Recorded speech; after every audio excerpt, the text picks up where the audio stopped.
और अब समाचार विस्तार से।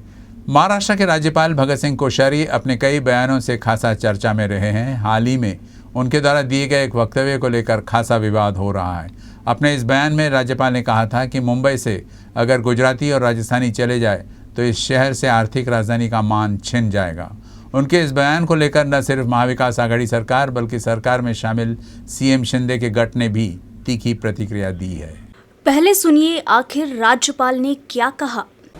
कभी कभी मैं यहाँ लोगों से कहता हूँ महाराष्ट्र में कि भाई महाराष्ट्र में विशेष करके मुंबई ठाणे यहाँ से गुजरातियों को निकाल दो और राजस्थानियों को निकाल दो तो तुम्हारे यहाँ कोई पैसे बचेगा ही नहीं। ये राजधानी जो है जो कहलाती है आर्थिक राजधानी कहलाएगी नहीं। राज्यपाल के इस बयान पर मनसे प्रमुख राज ठाकरे ने भी अपनी नाराजगी व्यक्त की है। उन्होंने एक पत्र लिखकर कहा है कि मराठी आदमी को आप भ्रमित न करें, आपको इतिहास के बारे में न पता हो तो न बोले। राज्यपाल के इस बयान पर शिंदे गट के प्रवक्ता दीपक केसरकर ने कहा है कि राज्यपाल की तरफ से ऐसे बयान नहीं आते हैं, ये फूट डालने जैसा है। ऐसे बयान न दिए जाए इसकी मांग केंद्र सरकार से की जाएगी। कांग्रेस के विधायक दल के नेता बाला साहेब थोरात ने इस बयान पर प्रतिक्रिया देते हुए न केवल अपनी नाराजगी व्यक्त की है बल्कि कहा है कि राज्यपाल का पद पालक का होता है, लेकिन कोश्यारी के बयान लगातार फूट डालने जैसे हैं। तर राज्यपाल पद हे जे आहे ते राज्याकरता ते पालक आहे, मुंबईचे पालक ते आहेत। त्यांचं वक्तव्य अत्यंत काळजीपूर्वक असलं पाहिजे, भेद निर्माण करणारं कधीच नसलं पाहिजे। दुर्दैवानं आमच्या महामहिम राज्यपाल महोदयांचं कायम त्यांनी अशा पद्धतीचे वक्तव्य केलं किंवा कृती केलेली आहे की जी राज्याच्या हिताची कधी राहिलेली नाही। आज अशा पद्धतीनं वक्तव्य केलेलं आहे त्यांनी की राजस्थानी गुजराती निघून गेले तर या मुंबईमध्ये संपत्ती राहणार नाही, असं वक्तव्य करण्याची गरज नाही। आमचा राजस्थानचा बांधव असेल नाही तर गुजरातचा बांधव असेल, ज्यावेळेस तो महाराष्ट्रामध्ये आलाय, मुंबईत आलाय, तो तर महाराष्ट्रीयन झालेला आहे, आमचा झालेला आहे, देशाचा तर आहेच पण महाराष्ट्राचा झालेला आहे। एक बंधुभावाचा असलेलं वातावरण बिघडवण्याचं काम महामहिम राज्यपाल महोदय करतायत, ही अत्यंत दुर्दैवी गोष्ट आहे। राज्यपाल भगत सिंह कोश्यारी के विवादित बयान का विरोध हो रहा है। पूर्व मंत्री और कांग्रेस विधायक यशोमती ठाकुर ने भी राज्यपाल के बयान की आलोचना करते हुए कहा कि महाराष्ट्र के खिलाफ उन्होंने कई बार बयान दिया था। पिछली बार भी राज्यपाल ने सावित्रीबाई फुले पर विवादास्पद बयान दिया था। मुंबई महाराष्ट्र की राजधानी है और देश की आर्थिक राजधानी। ऐसे में मुंबई के बारे में बोलना ये दर्शाता है कि राज्यपाल को महाराष्ट्र से कोई लगाव नहीं है। वेळोवेळी महाराष्ट्र द्रोही वक्तव्य करत असतात। मागच्या वेळेला त्यांनी आई आमच्या सावित्रीबाई फुलेंना पण खूप काय विचित्र प्रकारे त्या बोलल्या होत्या आणि आता तर त्यांनी बिलकुल महाराष्ट्रद्रोही वक्तव्य केलेलं आहे।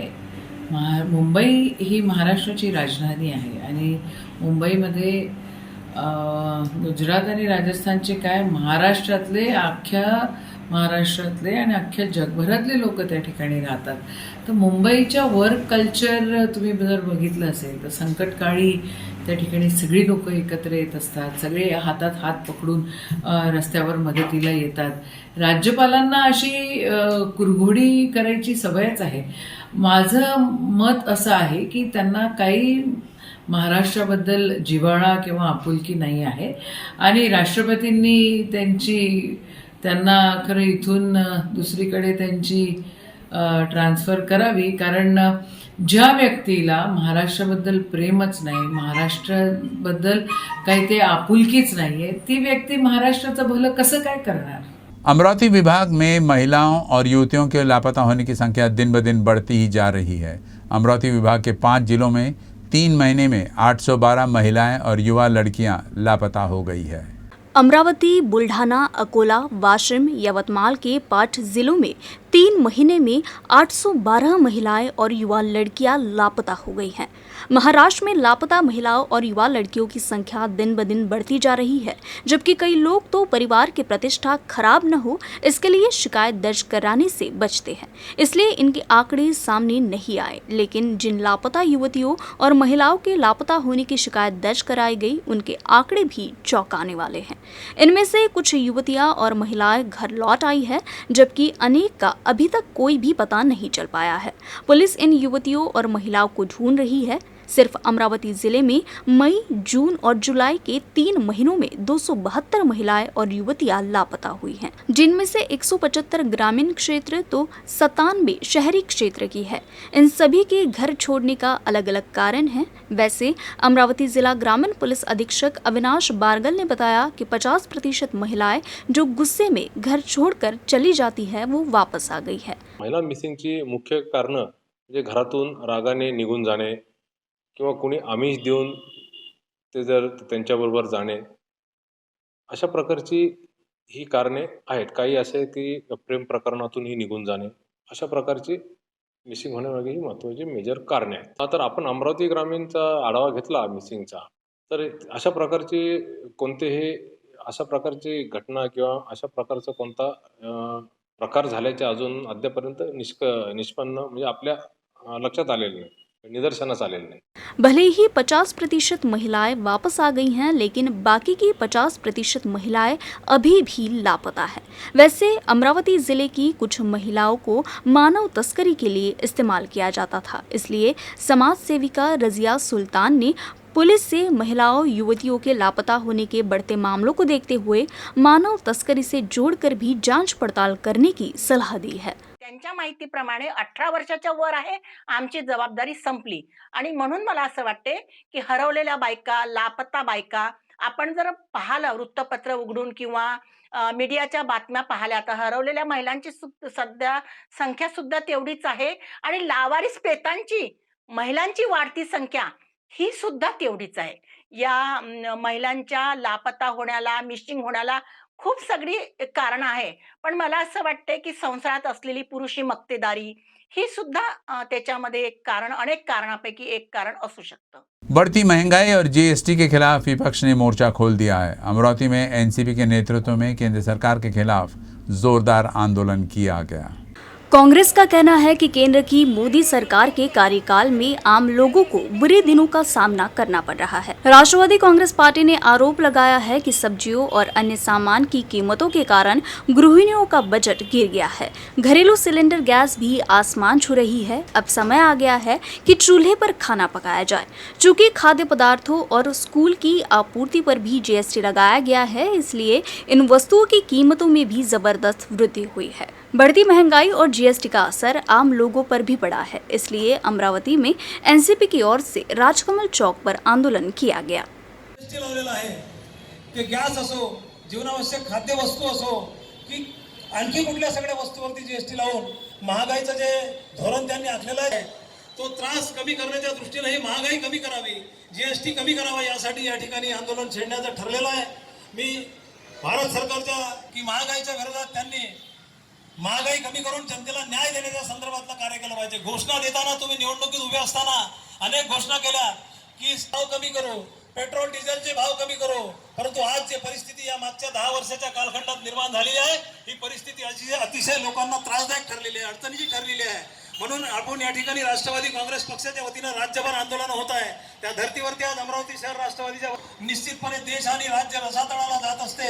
हे धोरण आज या राज्यात आणि देशात या भारतीय जनता पार्टीचं आणि या माननीय आपल्या जिल्ह्याचे नेते संजयजी खोटके साहेब यांच्या नेतृत्वात राष्ट्रवादी काँग्रेस पार्टीच्या वतीने आणि या ठिकाणी शहराचे अध्यक्ष प्रशांत नवरे यांच्या नेतृत्वामध्ये या ठिकाणी कार्यक्रम आयोजित केलेला आहे। या ठिकाणी केंद्र सरकारने, राज्य सरकारने जे काही भाव वाढवलेली आहे, मग ते खाद्यान्न असो, पेट्रोल असो, डिझेल असो, गॅस असो, या सर्व जे काही जनसामान्याची जे काही गरज आहे त्या सर्वांवर त्यांनी जीएसटी वाढवलेली आहे आणि जनसामान्याचं जीवन हे विस्कळीत केलेलं आहे।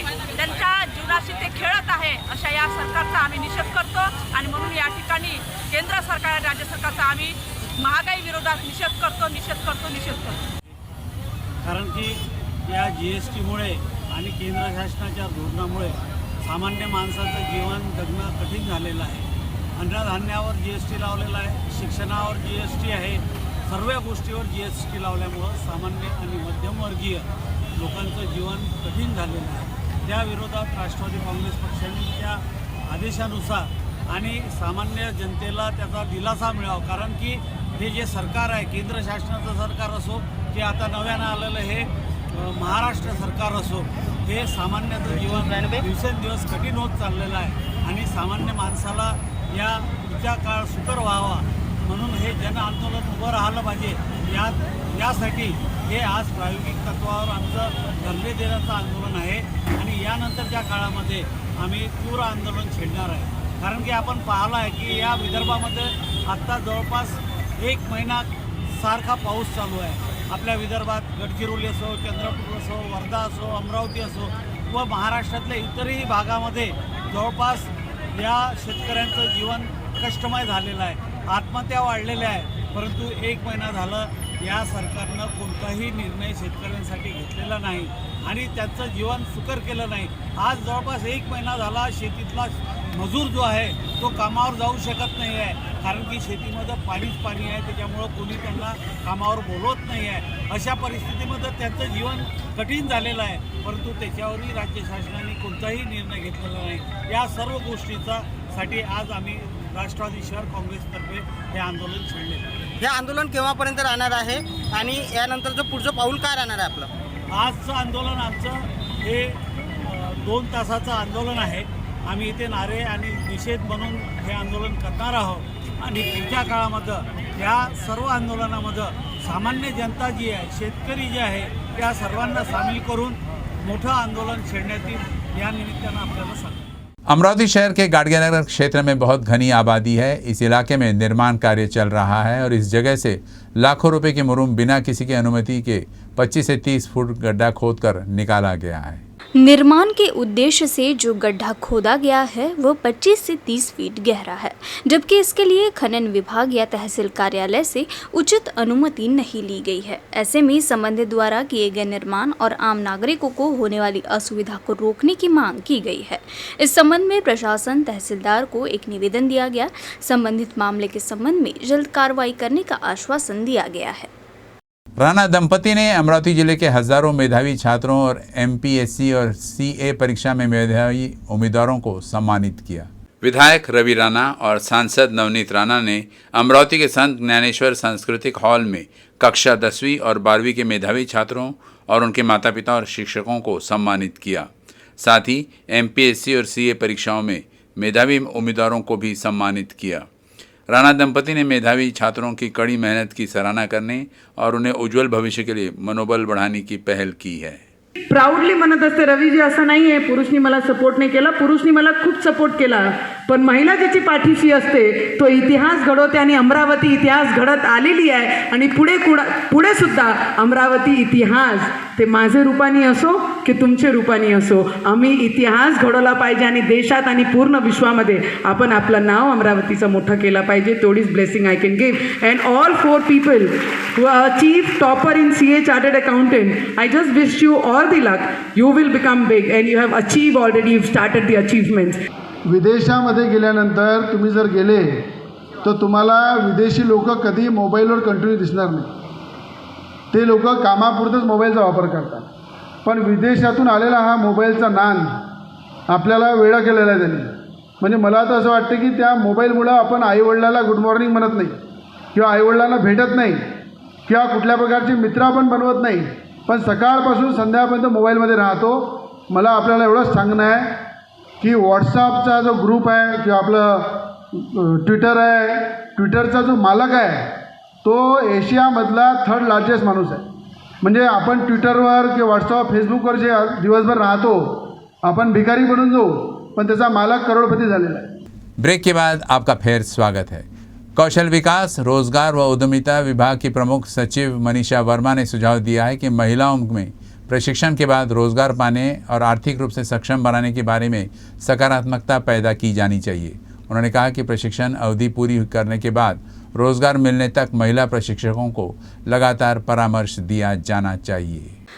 महिलाओं को कौशल प्रशिक्षण और रोजगार के अवसर प्रदान करने वाले प्रशिक्षण परियोजना के संबंध में अमरावती जिलाधिकारी कार्यालय, पंजाबराव देशमुख विदर्भ प्रशासनिक विकास प्रशिक्षण प्रबोधिनी और नव Gurukul foundation for social welfare द्वारा एक समझौता ज्ञापन पर हस्ताक्षर किए गए।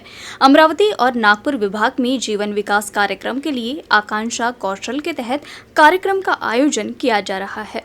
आर्थिक रूप से कमजोर वर्ग की युवतियां और महिलाओं को आय के साधन उपलब्ध कराने के लिए स्वरोजगार प्रशिक्षण प्रदान करने के लिए aspiration to skills to life improvement कार्यक्रम लागू किया जा रहा है। इस दौरान जिलाधिकारी पवनीत कौर, कौशल विकास, रोजगार एवं उद्यमिता विभाग के उपायुक्त दत्तात्रेय ठाकरे, व्यावसायिक शिक्षा एवं प्रशिक्षण क्षेत्रीय कार्यालय के संयुक्त निदेशक प्रदीप घुले, जिला व्यवसाय व प्रशिक्षण अधिकारी के विसाले, प्रवीण आत्राम, प्रबोधिनी संचालक गजेंद्र बावने, नव गुरुकुल फाउंडेशन की संचालिका निधि अनारकत आदि मौजूद रहे। अमरावती जिले के चांदूर बाजार तहसील में जिला परिषद के उर्दू स्कूल में पिछले कई दिनों से शिक्षक के नहीं होने से छात्रों को पढ़ाई में मुश्किलें हो रही है। इसीलिए अगले 15 दिनों में स्कूल को स्थायी शिक्षक की नियुक्ति की मांग करते हुए टीपू सुल्तान ब्रिगेड संगठन ने निवेदन दिया है। बेलोरा में जिला परिषद का उर्दू स्कूल है, जहां पहली से 5वीं तक के छात्रों को पढ़ाया जाता है, लेकिन पिछले 15 दिनों से स्कूल में नियमित शिक्षक नहीं होने के कारण आज छात्रों को काफी परेशानी हो रही है। टीपू सुल्तान ब्रिगेड के कार्यकर्ताओं का एक प्रतिनिधिमंडल और अन्य व्यक्तियों ने चांदूर बाजार में गढ़ शिक्षा अधिकारी को निवेदन दिया। इस दौरान मुस्लिम समुदाय को शिक्षा की धारा में लाने के लिए विशेष प्रयास किए जाने की मांग करते हुए कई अन्य मांग भी की गई। इस दौरान बेलोरा स्कूल की समस्या पर प्रशासन को गंभीरता से विचार करने की बात कही। आज बताया जाता है कि मुस्लिम समाज जो है शिक्षण से वंचित है। मुस्लिम समाज का जो ध्यान है जो वो शिक्षण की तरफ नहीं है। लेकिन दूसरी तरफ अगर ये स्थिति आती होगी कि स्कूल के अंदर एक भी शिक्षक अगर उपलब्ध नहीं है तो ये उदासीनता किसकी है, ये सवाल हमारे सामने अपने आप तैयार हो जाए। और कहने का मकसद ये है शासन से, प्रशासन से, कि मुस्लिम समाज पहले तो आर्थिक स्थिति से जो है कमज़ोर होता है। कॉन्वेंट आज का दौर जो चल रहा है वो कॉन्वेंट का चल रहा है और कॉन्वेंट का दौर चलने के बावजूद जो है मुस्लिम समाज कम से कम 75 से 80% जो है जिला परिषद के बेस पर ही अपने बच्चों को पढ़ाता है।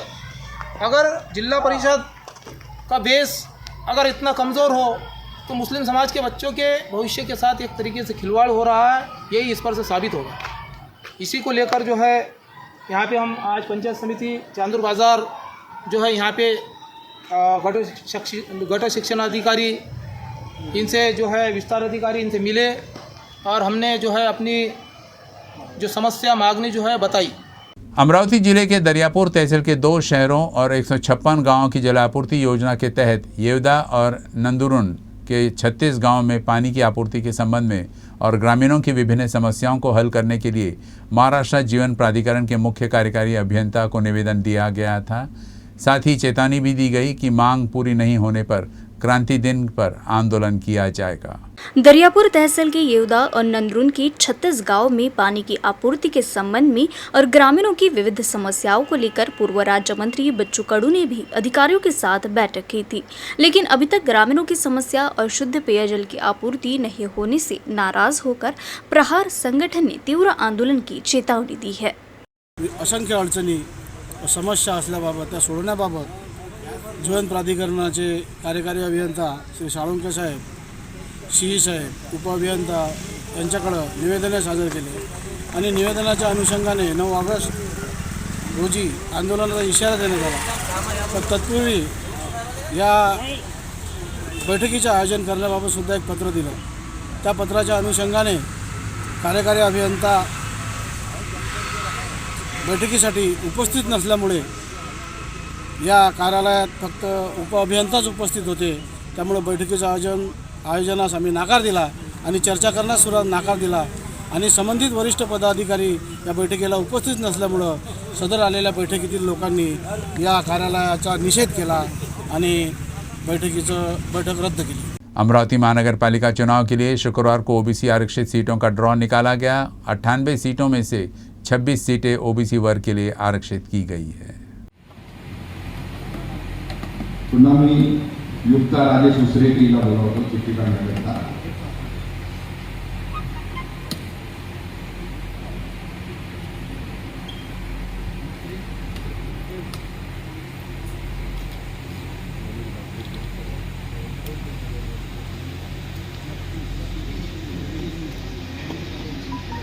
प्रभाग क्रमांक 31 सुदगिरणी DCC करता आरक्षित झाली। न्यूज़ रूम से बस इतना ही, लेकिन खबरों का सिलसिला आगे भी जारी रहेगा। आप देखते रहिएगा UCN अमरावती न्यूज़।